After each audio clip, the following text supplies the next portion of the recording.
everyone. Please settle down. May I request everyone to please stand up for our opening prayer. In the name of the Father, and the Son, and the Holy Spirit. Amen. So good morning, grade 8 Judith! Good morning, sir! So before you take your seat, I want you to please take some pieces of paper as their tables. Okay, Judith. Ayan. So now you can now take your seat. So now let's read first our classroom rules. Okay? Read. Always raise your hand if you want to say something. Listen when someone is talking. Avoid using your phones. Participate in class. Okay, thank you. I want you to always be reminded of our classroom rules. Okay? So now I'm going to check your attendance. If column 1 is absent. Okay, column 2. 3. Answer. And lastly 4. Okay. So for our recapitulation, our last meeting is about sexual identity. So sexual identity is how we identify ourselves. So is it all clear, class? Yes. Okay, if it is clear, I want you to watch this video, okay?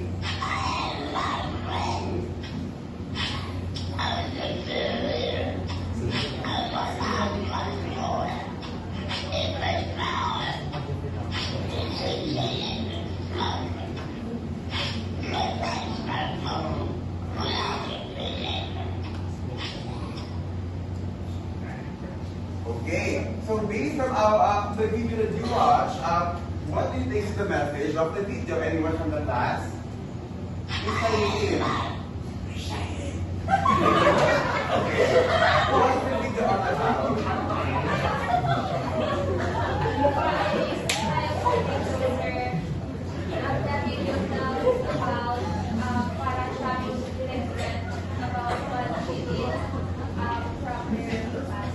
Yeah, it's about the regret of the teenager during his teenage days kasi nag-smoke siya in her early age. So, before we're going to proceed to our topic, I'd like you to read our learning objectives. 1, 2, 3, please read. At the end of the lesson, the student should be able to discuss what are the factors that influence cigarettes use through class discussion.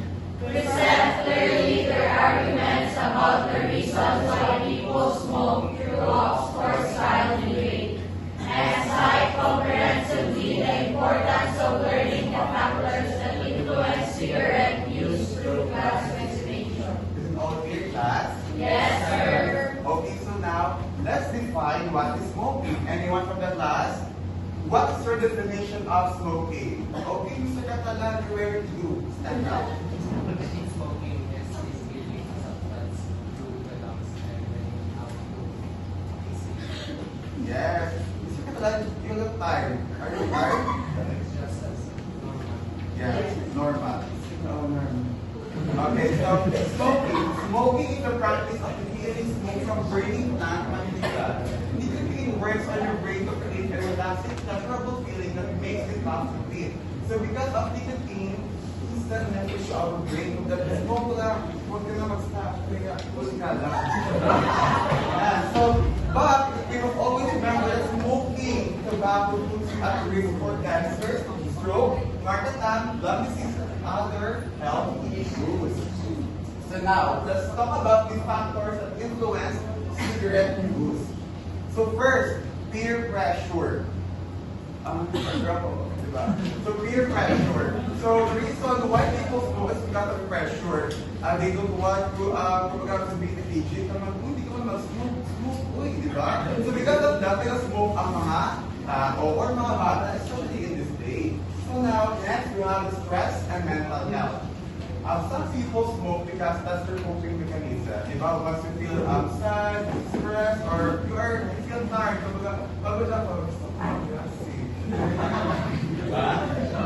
next, family influence. So family influence, when the child grew up, in an environment where he or she saw yung papa niya, naninigarilyo, or her mom, so for her, it's normal lang, parang, ay, nagayon si mama, pag di papa, baka normal lang, di ba? that's one a reason why people smoke. Next, media and advertising. Exposure to cigarette advertising and portrayal of smoking in movies and media can glamorize smoking, di ba? So for example, nakita mo si Johnny Depp, si Keanu Reeves, wait, hot pala smoke din ako para hot ako. Di ba? Yan ang perspective, di ba? That's why they smoke. Bakit sa they see, in social media, kung sa tingin ng smoke, bakit ang smoke din ako? Last, socio-economic status. So, some people who are poor, who's poor? Do you smoke? Walang poor that don't smoke. Okay? So, because of that, para mabawas na stress nila, they tend to smoke. And because of them, wala siya idea kung ano maging effect sa katawan nila, kumbaga, they keep on smoking and smoking until they dying. Diba? So now, did you all get the factors that influence using of cigarettes? Yes, sir. Okay, give me one superlative. Because you read it? Yes. Mr. Jomari? Peer pressure. Yes, peer pressure. Miss Minnie? Family what? Family influence. Next? The president of RD. Yes, correct. So I think we enumerate all naman, di ba? Did you forget something? Yes. What is it? None. Okay. So now let's have an activity called Oxford Style Day. For the instructions, I will choose two students that will be choosing a statement on why people smoke or use cigarettes. After listening to the student, I'd like you to listen and raise your hand to the statement which you think is closer to your values as a person. So for example, I am the one who's going to debate, and I choose statement number one. So when the statement number one is being flashed, I'd like you all to comprehend, read, if you think that statement close to your value or to your belief. So and then I'm going to, so who agrees to statement number one? You are going to raise your hand. And then the debater number one will go with to pick three from you, to those who raise their hand, to be his or her colleague here in front for the debate. Okay? Is it all understood? Yes, sir. Okay, so now I will pick a person. Sino kaya to? Pasok ka sa top 2! Mariel. Mr. Catalan! Mr. Catalan, please step forward. For the last one. Ang isa ay iiyak at isa ay bigan. Peter siya. Mr. Ibano! Ayan, Mr. Ibano, please step forward. Ayan. So I'd like you to choose to have something. I'd like you to choose a statement. Okay. Mr. Ibanos choose statement number 1 and Mr. Catalan choose statement number 2. So class, it is now time for you to read so that value siya. So what's your value? Statement number 1, okay, read ha. Many people smoke because they find it helps them manage stress and anxiety, providing a temporary sense of relief and calm. So that's the statement number 1. For statement number 2, people often start smoking due to social influences and peer pressure, which can make smoking seem like a socially acceptable or even desirable behavior despite its health risks. So, for statement number 1, sino sa inyo, feel nyo, ay, ba, ako niya siya ako maniniwala ko. Tama ang statement number 1, please raise your hand. Again, walang tama pa rin sagutin ko ha, because this will just, it's how you perceive smoking. Okay, so raise your hand if you believe that, you agree with statement number 1. Okay, raise your hand. Okay, Mr. Ibanos, I'll give you the chance to pick 3 student para sa mga sa harap. Joy, Zion, and Thea. come here. Manero, Miss David, and for statement number 2, so I assume that all of you agree with this, na, diba? So, raise your hand. So, Mr. Catalan, pick 3. And C. Okay, Si Jamali, Georgie, and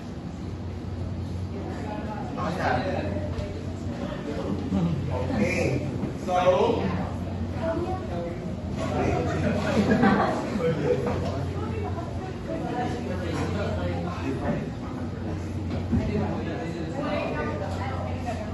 so, I'll give you 15 seconds to think of kung ano ang mga concepts na i-discuss, okay? So, your 15 seconds starts now. 15.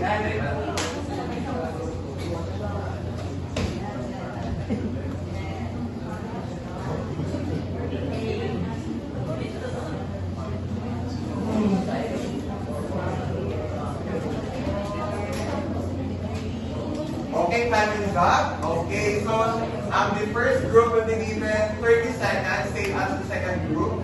But the first one is going to defend their statement is the debater number 1. So you will be having 30 seconds to answer. Okay, so Mr. Freshly, or anyone from you, why do you think people smoke? Because they find it helps them to manage their stress. 30 seconds starts now. Also, good morning. Many people smoke because smoking is the way to relieve stress, anxiety, and also they can accurate and more productive because of smoking. And smoking is one of their way to have pleasure in body so that they Okay, that is that. Thank you, Mr. Presley. Now for the debater number 2, Mr. Catalan. What I was to defend why people smoke is because of influences or peer pressure ba? So your 30 seconds starts now. I totally disagree that smoking is due to coping with stress.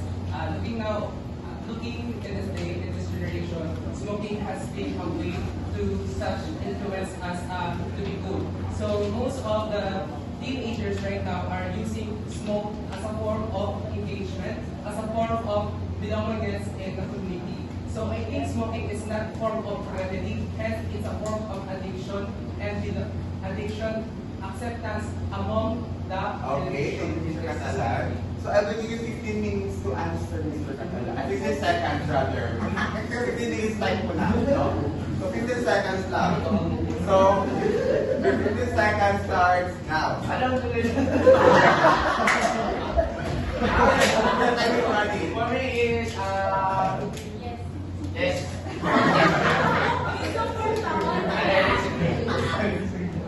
Okay, so so I want you to respond to Mr. Catalan. Go, 15 seconds starts now. So, smoking is a part of our is a part of discovery, and nowadays it is not part of something coping and some ways of medication because they use smoking as a way to a gateway to become a gateway to become part of some groups. Okay, okay na. So thank you, Mr. Catalan, Mr. Ibanos, sa may naka-taker seat. Okay. 15 minutes na ako na. So, thank you, Mr. Ibanos, Mr. Catalan, for that very meaningful debate. May nakuha ang student sa inyo. Okay, so, what have you learned from our activity? Anyone? Mr. Rodriguez, Mrs. Padilla, Miss Padilla, Mr. Mary. I learned from our activity that, of course, smoking is really bad for our health. So we should know how to avoid those bad habits. Yes. So, when now that we are in a life or in a stage na we can do everything what we want, we must always remember that there's always a limitation in what we do. If you want to smoke, then don't smoke. But not huwag mo chain smoker na kumbaga ginagawa ito siyang breakfast, lunch, dinner, ba? So just put limitation na ang smoking, di ba? Sa pamilya. Next, based on our lesson, how can we apply our learnings in daily living? Mr. Gio.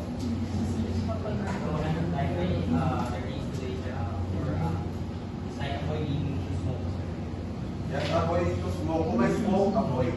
Avoid to smoke. So yes, avoid, not literally avoid, but to limit lang. Kasi hindi mo din yung pigilan ng smoke ng tao, di ba? Okay, kung sabi tayo, yung smoke ay yung kapatid-rating, pag ano pwede. So next, why is it important to know the factors that contribute to cigarette use? Anyone? Yes, Miss Akire?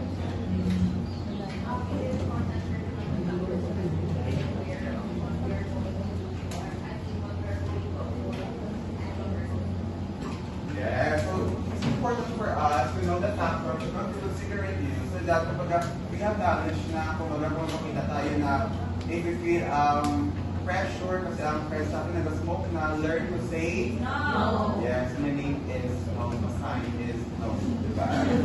Learn how to say no. So let's have a review. What is smoking again? Yes, inhale, exhale. Mali. Smoking is inhaling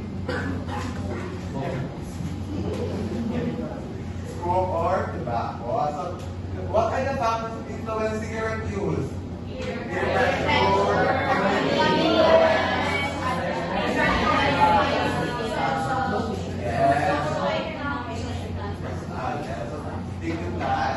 So now let's have our quiz, okay? So I will be providing you a piece of paper for you to answer for our quiz. So please wait a minute.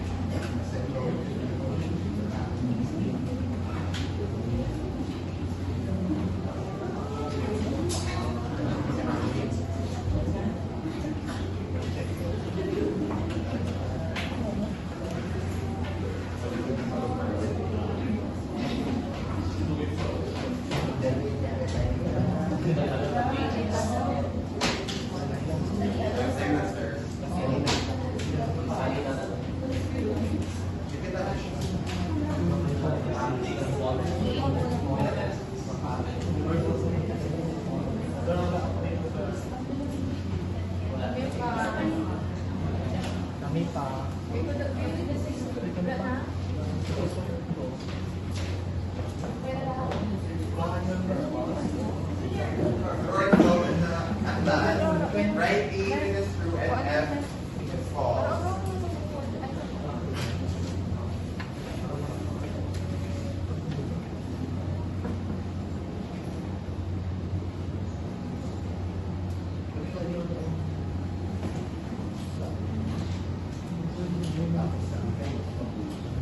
So A, wala pa sige.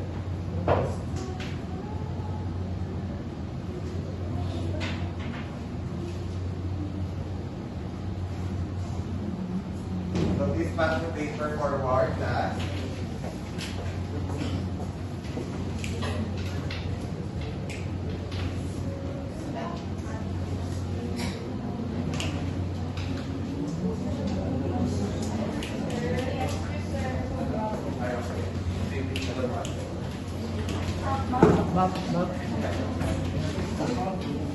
Pass the paper forward ng class.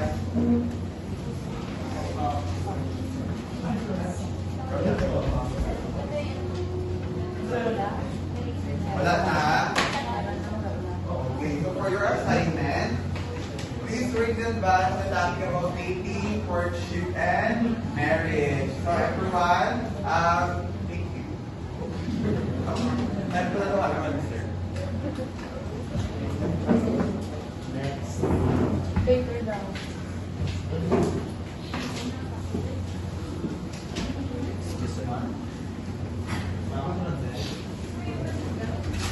So good morning. For